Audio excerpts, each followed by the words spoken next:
सहतानी रे खाना खुराक तो घोटात नइखे जहरे बा खाना खुराक तो जी हाँ, नमस्ते प्रणाम दोस्तों। ये देखिए खेसारी लाल यादव का भतार जब बहरे बा का सॉन्ग पर रील्स बना करके बहुत तेजी से वायरल हो रहा है। ये रील्स से बहुत ही कमाल कर लग रहा है। मुझे तो बेहद अच्छा ये लग रहा है। उनका लुक जो है बिना मूछ और दाढ़ी का, बिना अच्छे, कितने स्मार्ट दिख रहे हैं, कितने मतलब क्यूट क्यूट दिख रहे हैं, कितने अच्छे दिख रहे हैं। मुझे बहुत पसंद आया इनका लुक। मैं रिक्वेस्ट करना चाहूँगा, अगर खेसारी यादव जी तो वीडियो देख उनके तक पहुँचेगा नहीं, लेकिन मैं आप लोगों से ही रिक्वेस्ट करना चाहूँगा कि आप लोग कमेंट से भर दीजिएगा कि ताकि खेसारी लाल यादव इसी लुक में हमेशा रहें। और बहुत ही बेहतरीन, बिना दाढ़ी बिना मूछ के बहुत ही बेहतरीन लग रहे हैं खेसारी लाल यादव।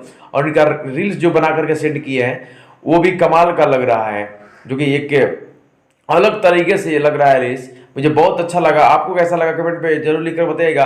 अगर वीडियो पहली बार देख रहे हैं, चैनल को सब्सक्राइब नहीं किया तो सब्सक्राइब कर लीजिए। इसी तरह खेसारी से जुड़ी खबरें आपको मिलती रहेगी। भगवान करे कि आप हमेशा खुश रहें।